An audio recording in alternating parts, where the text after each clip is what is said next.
Good evening, good evening. Welcome to Walking Through the Book of St. John. Tonight we're on chapter 7, and so I'm going to give you a chance to get your Bibles, get your paper, get some pencil. We're going to go through the 7th chapter relatively slowly. We're going to take our time, and there's a lot to unpack here. There's a lot to look at. And so, Jenny Douglas Gill, how are you? Always good to see you. Loretta Woody, good to see you. God bless you listening. I see you. Good to see you. Moses, how you doing? Good to see you. Good to see all of you. I'll wait a few more seconds to get a few more people on here. Good to see you all. Get some paper and pencil. Get your Bibles. We're going to go through the NIV tonight. And we're going to, God bless you. Still going, yes, sir. Yes, sir, Moses. Always good to see you, sir. Good to see you. Good to see you. Loretta, same with you. Jenny, same with you. We'll wait. I'll wave to people. Wait a few more seconds here. Get people started. Again, last week we were on chapter 6. And we've seen him do a few things up to our walk to chapter 7. We've seen him talking to Nick at night. We've seen him talking to the woman at the well. We have seen him turn water into wine. We've seen him do miracles. We've seen him walk on water. We've seen him feed the multitude with 2 little fishes and 5 loaves of bread. Peggy, how you doing? Always good to see you. We've seen him, and this is what gets him in trouble. We've seen him heal a man on the Sabbath. We've seen him heal a man on the Sabbath. Tonight, I'd like to talk about family, followers, foes. Your family, your followers, your foes,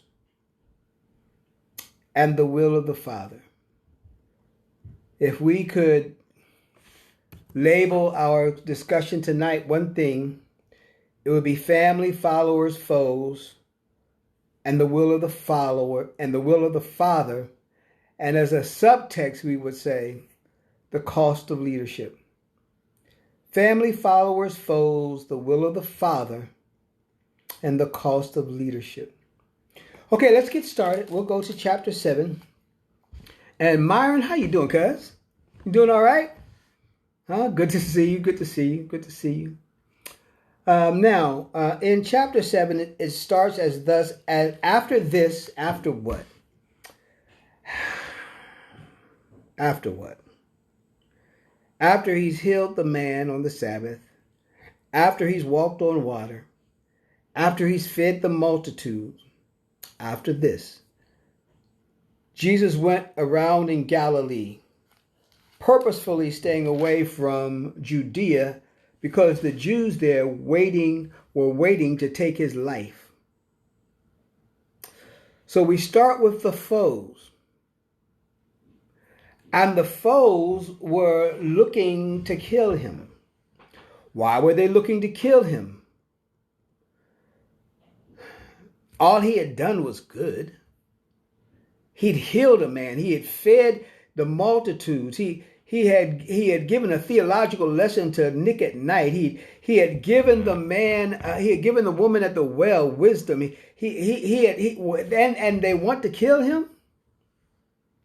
And we'll see that they want to kill him not just because of the miracles, not just because he was getting a large following, and he was, not just because people were stopping at looking at the religious leaders and they were now looking at him for leadership. See, there's a cost for leadership.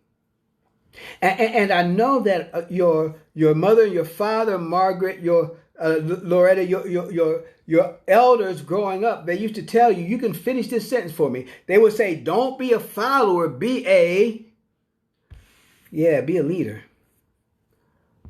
But there's a cost of leadership. And part of the cost of leadership is people will hate you, people will despise you, people will talk about you simply because you're leading. Yeah, we have monuments and we have streets named after Dr. Martin Luther King today. But while he was alive, there were many black and white that called him a troublemaker, a rabble rouser. You know, he was. They said he was just in it for himself. They said he was just in it for the notoriety. He wasn't theologically sound. He was leading people to riot in the streets. Leadership costs you, and it will cost you your reputation. It will cost you your peace. Sometimes it will even cost you your life. And while I understand the wisdom of our parents and grandparents saying, don't be a follower, be a leader, you got to understand the cost of leadership. And today, as I peruse Facebook, I'm amazed at the people on both sides of the aisle who will demonize anyone that chooses to be a leader, or that is put. Sometimes leaders don't even want to be leaders. They're just put in a leadership position. But if you dare to lead, oh my God, your name, your reputation will be dragged through the mud.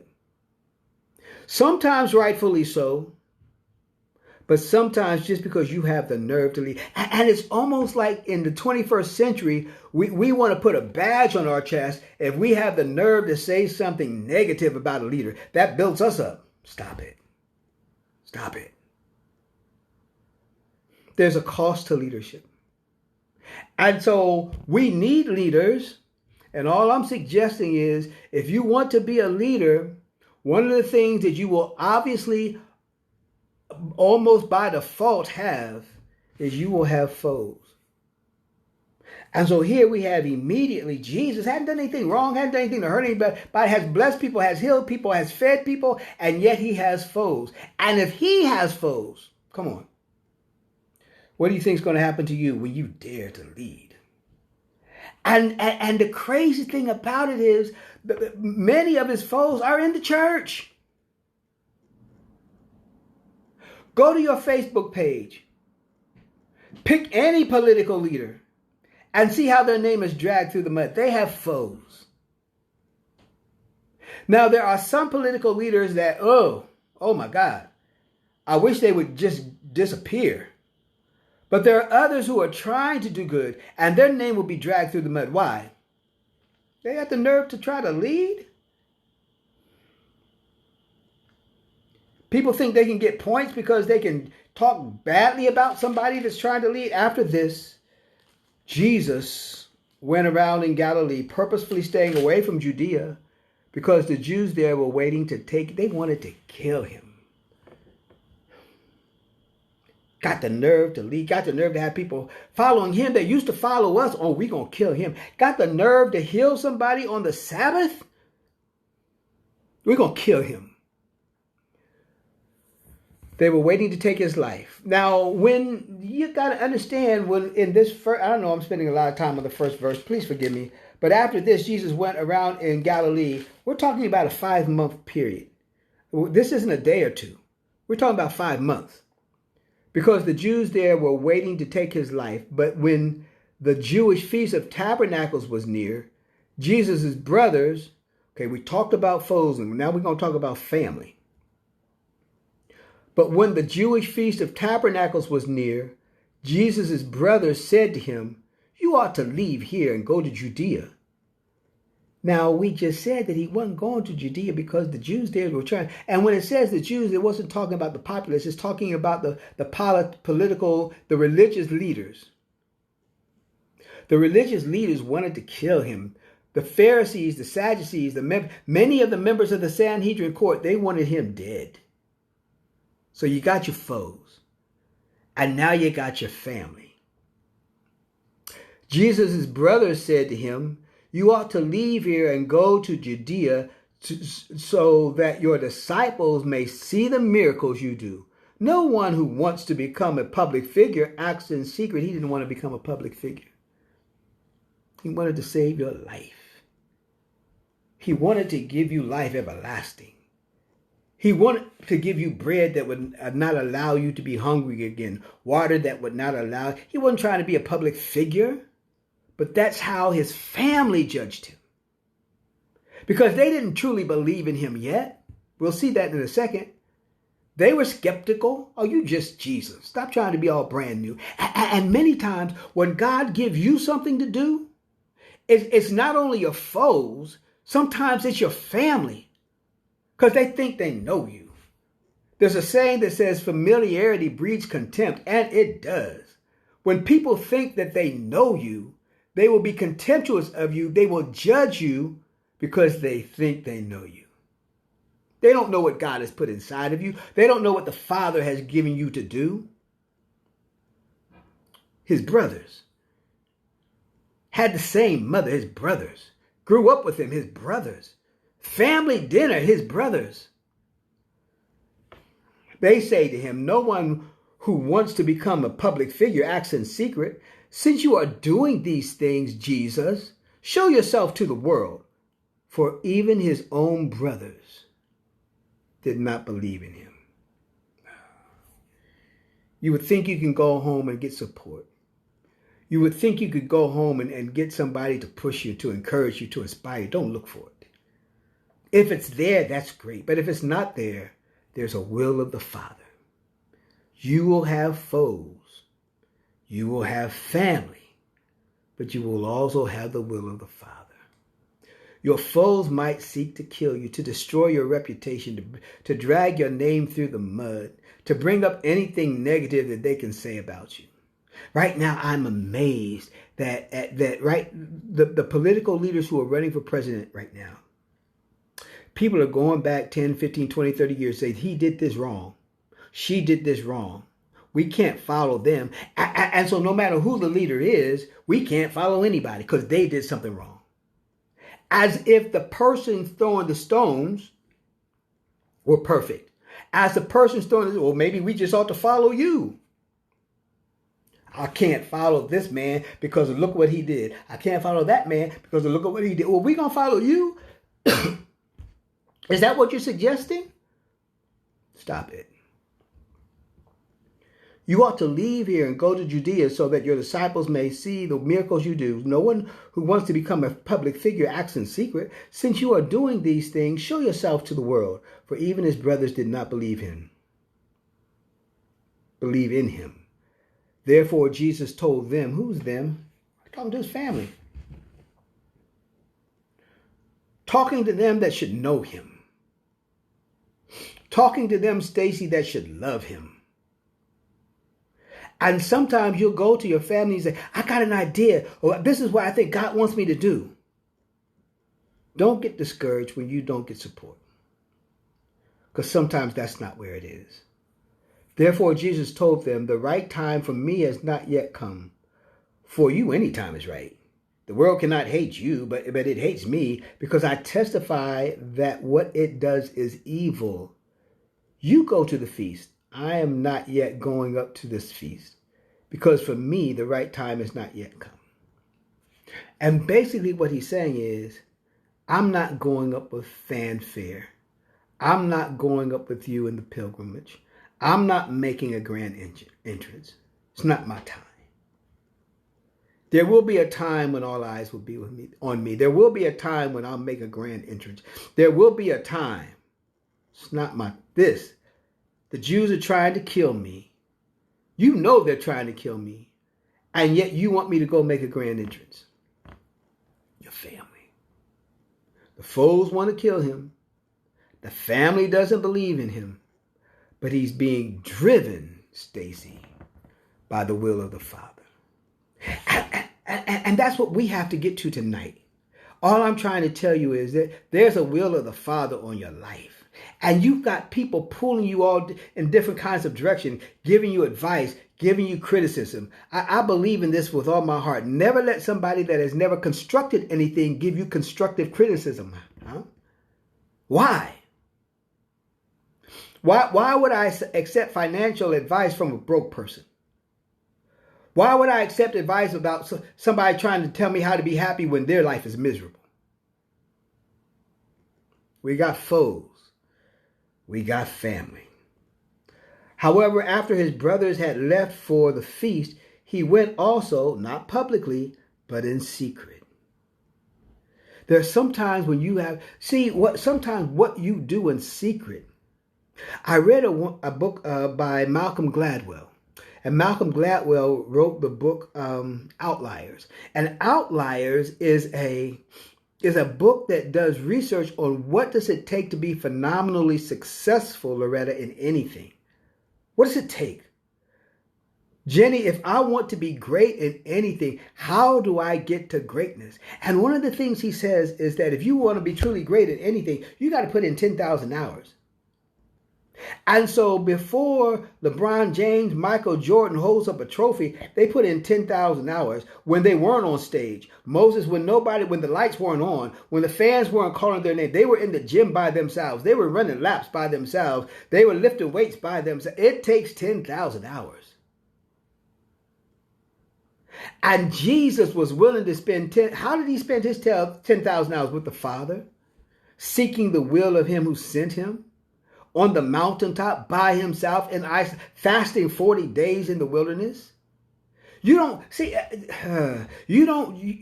get called one day and become an apostle. I'm not talking about anybody. I'm just saying what I'm saying. You don't be called one day and become an apostle the next day. And so many of us want to be used of God, but we don't want to put in our 10,000 hours. We will not study our Bible. We will not spend time in prayer. We will not fast. We will not seek his face. We want the leadership, but we don't want the 10,000 hours. And Jesus is saying to his brothers, I got to do some things in private for what I'm about to do in public. You want me to make a spectacle of myself. My hour's not come. I got to put in my time. I've got to seek the will of the Father who sent me. I'm not seeking to please you. I'm not seeking to prove anything to you. You got foes. You got family. But don't lose sight of the will of the Father. However, after his brothers had left for the feast, he went also, not publicly, but in secret. Now at the feast, the Jews were watching for him. Foes were watching for him, asking, where is that man? We want to kill him. Where is he? We know he got a following. We know he's going to show up. Where is he? Has anybody seen Jesus? Looking for Jesus. And today, so many people are looking for him. Why are you looking for him? Are you looking for him so he can feed you like he fed the 5,000? Are you looking for him so he can heal your cousin, your nephew, your brother, your sister? Are you looking for him so he can give you the promotion? Why are you looking for Jesus? Are you looking to him to destroy his character? Are you looking for him so you can say, well, Christianity's not real? Why are you looking for Jesus?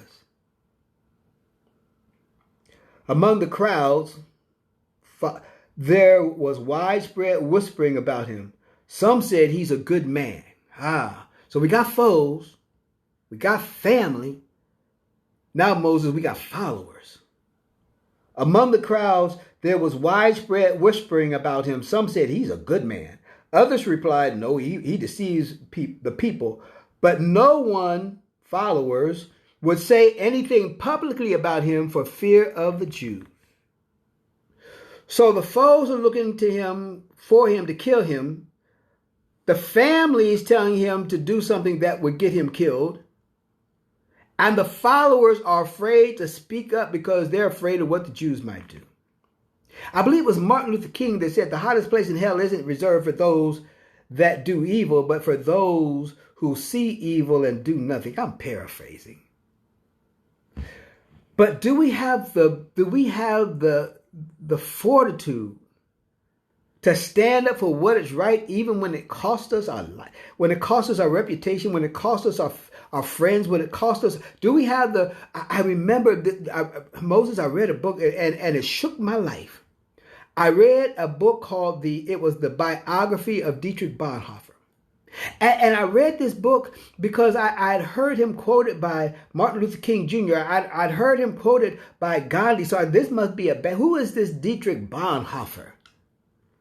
Dietrich Bonhoeffer was a German pastor when Hitler came to power. And he thought it was his spiritual obligation, his moral obligation, to try to have Hitler assassinated. Now, you know that wasn't going to work out too good. And see, my problem with Dietrich Bonhoeffer is I had always heard that you reap what you sow, and I had always thought that that meant if you reap good, you'll get good. If you do good, good will follow you. Dietrich Bonhoeffer was hung 2 weeks before the war ended for the good that he tried to do. What did I learn from Dietrich Bonhoeffer? I learned that you do what is right because it's right. Because it's the will of the follower. You will, the father, you will have foes trying to tell you to do something and trying to take your reputation, trying to take your life, trying to come against you. You will have family that doesn't believe in you. Oh, that's just so-and-so. We know him. We know her. We grew up with him. We live with him. Who do they think that they are? They're nothing special. And you'll have followers who will praise you in secret, but be afraid to say anything against you. And so, my brother, my sister, my question is not what somebody said about me. My question is, why did they feel comfortable saying it to you? Jesus' followers are afraid to say anything positive about him because they don't want to get in trouble either. Not until halfway through the feast did Jesus go up to the temple courts and begin to teach. Now you got to understand that's significant because of halfway through the feast, that's when the most people would be there. That's when the crowds would be the largest. Now it's time. I didn't come up here trying to see everybody have me walk through, the gates of the temple. I didn't come up here with an entourage and followers. Oh, here comes Jesus. But when the time was right, when the crowd was where I needed it to be to hear the word, not my word, but the word of the Father who sent me, now I have to speak publicly. It's going to cost me because there's a cost of leadership, but the time is right. Not until halfway through the feast did Jesus go to the temple courts and begin to teach. The Jews were amazed and asked, how did this man get such learning without having studied? I mean, he wasn't with Paul studying at the feet of Gamaliel. How did he learn this? Jesus answered, my teaching is not my own. It comes from him who sent me. Anyone who chooses to do God's will, he will find out whether my teaching comes from God or whether I speak on my own. He who speaks on his own does so to gain honor for himself. But he who works for the honor of the one who sent him is a man of truth. There is nothing false about him. Has not Moses given you the law? Yet not one of you keeps the law. Why are you trying to kill me? I'm not trying to do... I know I've got foes. I know I've got family. I know I've got followers. But I've also got the will of the Father. And it's the will of the Father that drives me. I'm not speaking what I learned. I'm not speaking what I studied. I'm speaking what the Father gave me. So why are you trying to kill me again? You are demon-possessed, the crowd answered. Who is trying to kill you? Jesus said to them, I did one miracle, and you were all astonished. What was the one miracle? He did many miracles. What one miracle he's talking about? He's talking about the man who had laid at the pool of Bethesda for years. Jesus tells him, do you want to be healed? Joyce, Jesus asked him the question. This is a strange question. Do you want to be healed? Why would Jesus ask the question, do you want to be... Well, you've been laying here for so many years. You sure you want to be healed? Or are you comfortable in just having everybody always praying for you? Are you comfortable in being around people that are also maladjusted and have maladies and have... Are you comfortable with the lifestyle you have, or do you want better? Do you want what the Father has? Do you want to be healed? Do you want a better way of life in the 21st century? Do you really want to be a follower of God? Or are you comfortable? Are you just comfortable in asking people to pray for you, but you really don't want your prayer answered? Do you want to be healed? And the man says, and Jesus says, get up and walk. As a matter of fact, take that bed with you. That's the miracle that allowed the Pharisees, the Sadducees, and some members of the Sanhedrin court to want his life. Why? Because he had the nerve to do it on the Sabbath. And there are some people today that are so tied to the tradition of their individual little itty bitty church. Why do I call it that? Years ago, I was flying into Columbus from someplace, and it was about dusk, and the lights had started to come on, and I was starting to look down. I had a window seat, and I was looking down, and my house was so small I couldn't see it. The place that I worked was so small I couldn't see it. The church that I went to was so small that I couldn't see it. And so this little thing that I can't see, we allow it to become so significant that it becomes more important than the will of the Father. Why are you trying to kill me? Who's trying to kill you? Jesus said to them, I did one miracle, and you were all astonished. Yet because Moses gave you circumcision, though actually it did not come from Moses, but from patriarchs, you circumcised a child on the Sabbath. Now, if a child can be circumcised on the Sabbath so that the law of Moses may not be broken, why are you angry with me for healing the whole man on the Sabbath? Stop judging by mere appearances and make a right judgment. At this point, some of the people of Jerusalem began to ask, isn't this the man they are trying to kill? Here he is speaking publicly, and they are not saying a word to him. Have the authorities really concluded that he is the Christ? But we know where this man is from. When the Christ comes, no one will know where he is from. Then Jesus, still teaching in the temple courts, cried out, yes, you know me, and you know where I am from. I am not here on my own, but he who sent me is true. You do not know him, but I know him because I am from him and he sent me. At this, they tried to seize him, but no one laid a hand on him because his time had not yet come. My brother, my sister, you have a time. You will have foes. You will have family. Joyce, you will have friends.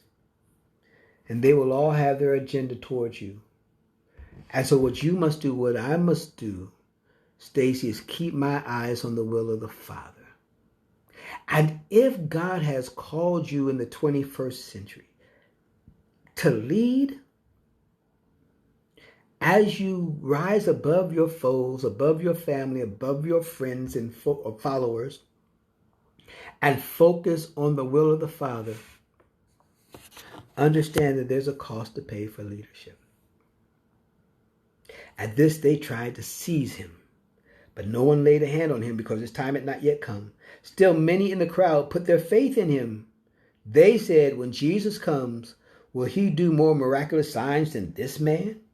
The Pharisees heard the crowd whispering such things about him. Then the chief priests and the Pharisees sent temple guards to arrest him. My brother, my sister, he's making a slow walk, but a deliberate walk towards Calvary.